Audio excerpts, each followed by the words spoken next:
राधा वल्लभ श्री हरिवंश महाराज जी, आपके चरणों में कोटि कोटि प्रणाम।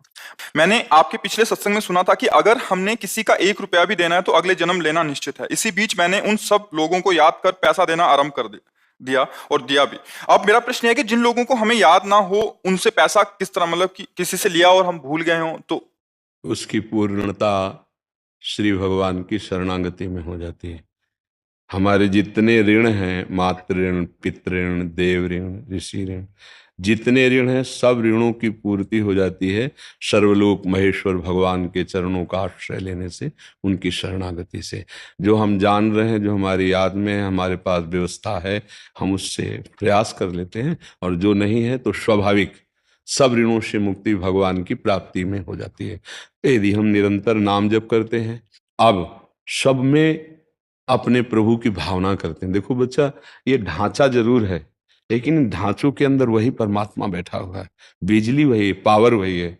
ये शरीर जो है ये पंचभूतों से रचित, लेकिन इनमें चैतन्य घन आत्म स्वरूप उसी के प्रकाश से प्रकाशित होकर बुद्धि, मन, चित्त, अहंकार, कर्मेंद्रियां, ज्ञानेंद्रियां, ये सब संचलित हो रहे हैं। वो अकर्ता, वो अकाल, वो अजन्मा शांत स्वरूप बैठा हुआ है।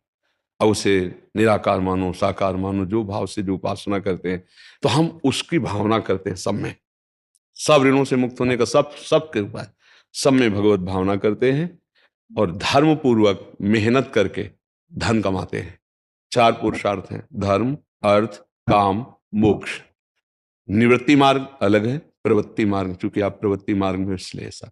धर्म पूर्वक अर्थ कमाते हैं, परिवार की उसी अर्थ से सेवा करते हैं, जो समाज की सेवा में सौभाग्य कभी मिले तो वो सेवा करते हैं। निरंतर नाम का स्मरण आपको स्वरूप बोध कराएगा। जैसे जैसे हृदय पवित्र होता जाएगा, तैसे तैसे ये स्थूल शरीर है ना, फिर सूक्ष्म शरीर है जो अंतःकरण ज्ञान इंद्रियों से, फिर कारण शरीर है जो स्वभाव है। इन तीनों शरीर से परे अपना स्वरूप है। उसका जहां बोध हुआ, फिर समस्त बंधनों से मुक्त हो जाता है जीव। या भगवत साक्षात्कार हुआ तो समस्त बंधनों से, बस हमारा संसार का चिंतन छूट जाए। कर्म सब जैसे कर रहे हैं वैसे ही होने, हमारा आंतरिक चिंतन केवल प्रभु से जुड़ जाए, स्वरूप परमात्मा स्वरूप से जुड़ जाए, सब काम बन जाए। आज हमारा चिंतन बिगड़ गया है। देह चिंतन, भोगों का चिंतन, संसार के संबंधियों का चिंतन, मान सम्मान का चिंतन, रुपया का चिंतन, ये सब गलत चिंतन होने लगा है। भगवान कहते हैं मेरी प्राप्ति उसको सुलभ है जो मेरा अनन्य चिंतन करता है। अनन्य चेता सततम यो माम स्मृति नित्यशः तस्याम सुलभा पार्थ नित्ययुक्तस्य योगिनः। जो मेरा अनन्य चिंतन करता है, हे पार्थ, मैं उसके लिए सुलभ हो जाता हूं, क्योंकि वो मेरे से युक्त हो जाता है। चिंतन जहां है, हमारी उपस्थिति वहीं मानी जाती है। देह में चिंतन, भोगों में चिंतन, जगत में चिंतन, तो यहाँ उपस्थिति, और क्रियाएं सब जगत की हो रही, और चिंतन भगवान का, तो स्थिति भगवान में मानी जाती है। नित्य युक्तस्य योगिना, समझ पा रहे हो? तो भगवान की आराधना मात्र से समस्त ऋणों से जीव मुक्त हो जाता है, फिर उसका आवागमन नहीं होता है। भक्ति ज्ञान अपने स्वरूप का बोध हो जाने पर, जैसे स्वप्न में हमने बहुत से कर्जे लिए थे, बहुत से दान दिए थे, बहुत से शुभ अशुभ कर्म बने थे, जगे तो सब झूठे थे ना, ऐसे ही विशुद्ध ज्ञान हो जाने पर ये फिर जो जागृत स्वप्न सुषुप्ति अवस्थाओं के द्वारा सब ये उससे परे हो जाता है। क्योंकि ये अवस्थाएं तीनों शरीरों की ही केवल है। जागृत में स्थूल शरीर, स्वप्न में सूक्ष्म शरीर, कारण शरीर, सुषुप्ति अवस्था में, और जागृत स्वप्न सुषुप्ति, स्थूल सूक्ष्म कारण, तीनों से परे अपना स्वरूप है ये ज्ञान। और तीनों से परे श्री भगवान है, जो परे हैं वही सब में भरे हैं, जो सबसे परे हैं वही सब में भरे हैं। आनंद ही आनंद, बस उनकी आराधना हो जाए तो कोई ऋण नहीं रह जाता। समझ पा रहे हैं आप? जैसे महाराज जी, हम श्री हरि के विष्णु उनके चरण में बैठते हैं तो हमारे कली का नाश, हमारे जो युग का अभी जो युग चल रहा है कि उसका प्रभाव कम होता है। वैसे ही आपके सानिध्य में बैठ के ये लग रहा है कि जैसे हम साक्षात उनके दर्शन कर रहे हैं। बस वही कृपा आप हम पे रखिए। महारानी जी का प्रताप है, ओली का प्रताप है।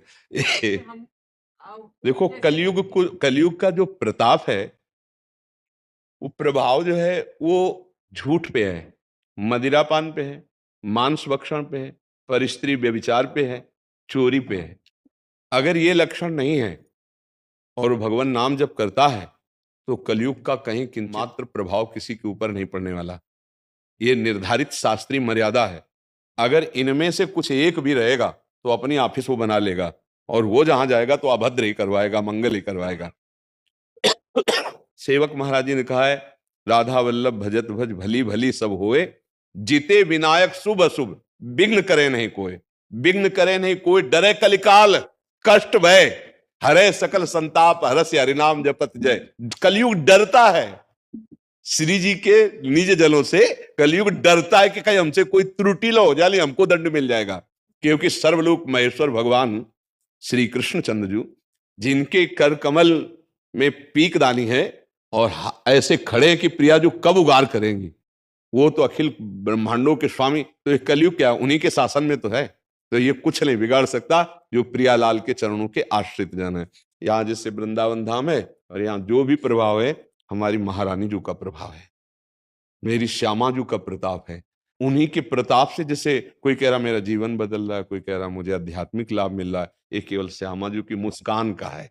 वो मुस्कुरा दिए तो सब प्रभाव उन्हीं को फैल गया। तो हमें लगता है यदि हम श्यामा जी का नाम जप करें, श्यामा जी के चरणों के आश्रित रहे, हम जहां बैठे यहाँ से बात कर रहे हैं, तो जी जो भगवान हैं वो तो वहीं खड़े हैं सेवा में। श्यामा जी के चरणन की बलिहारी जे हैं बसत किशोर लाल के प्राणन मध्य सदारी। लाल जू महाराज लाडली जू के चरणों को हृदय संपुट में छुपा के रखते हैं।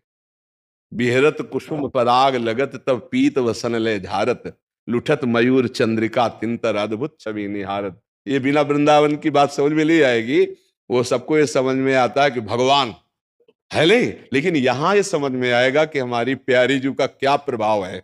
प्यारी जू का प्रेम प्रभाव अखिल कोटि ब्रह्मांड को भी दैन्य बना दिया। जो उनका स्वामी, यद्यपि सकल लोक चूड़ामणि, दीन अपनपो माने, प्रीति की रीति रंगीलो ही जाले। तो ये श्री जी का प्रताप है। कलयुग कुछ नहीं बिगाड़ सकता है। यदि नाम जब चल रहा है और अच्छे आचरण है तो कुछ नहीं बिगाड़ सकता।